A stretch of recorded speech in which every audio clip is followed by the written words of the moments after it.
Let's talk Cleveland Browns now, namely the situation for Marvin Wilson and the undrafted free agency steal as he's being hyped by Sports Illustrated and others, which for the record, I'm inclined to agree with if the medical checks out. Medical was a big reason why Marvin Wilson was not signed. Now, we haven't really mentioned this too much in depth, but the Browns did win a bidding war for Marvin Wilson, with the guaranteed compensation roughly equivalent to a 6th-round pick. At a certain point in the draft, by the way, you kind of reach the spot where these players don't want to get drafted. They'd rather go sign somewhere where they have a better chance to make a big impact. And I think for Marvin Wilson, it's probably about what ended up happening by the time we got to the 200s or something in that range, or maybe the 170s in terms of draft pick status.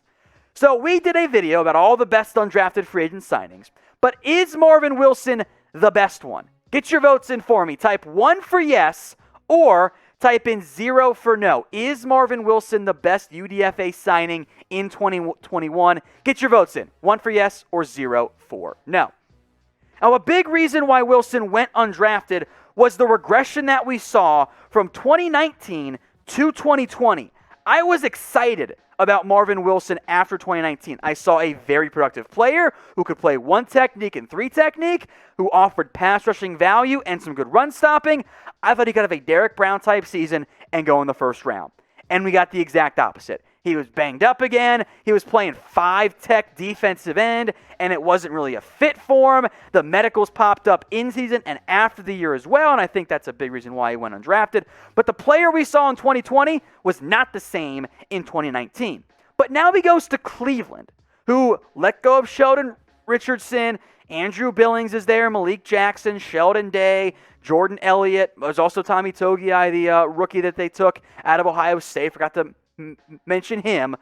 Those players give them those options give Wilson a chance. Maybe it's practice squad year 1, but I would not rule out Wilson making this Browns team, especially given how much they invested in him. Now, these are some of my best undrafted free agents this year, just based on my initial big board. And Marvin Wilson was the number 1 guy. He was actually a top 100 player. But medical was a big red flag there. Darius Washington, who goes to the Ravens, I loved him. David Moore, I'm still not sure why he went undrafted. Kay Johnson and Washington both had some testing issues. Charles Snowden's a tweener. But of those top undrafted free agents, I did think that Marvin Wilson was one of, if not the outright best one this year, even over players like Dylan Moses, for example. I like what Wilson could be. Sports Illustrated hyped him as a potential starter in terms of the instant impact, but I don't know if that's going to be the case, but he does offer plenty of upside there in the end. All right, some undrafted defenders. Let's get some quick shout-outs here, just like for the players not necessarily going to be the Marvin Wilson expectation, but I wanted to mention some of the top UDFA'S of all time because it's fun to have history. Remember, John Randall was probably the best one by a pretty good margin. James Harrison, who I know you guys don't like, and I get it. London Fletcher with the Rams, but maybe more notably with the Washington football team as well. And then Coy Bacon, who actually began his career with the Cowboys and then got traded to the Rams himself, where he had his breakout.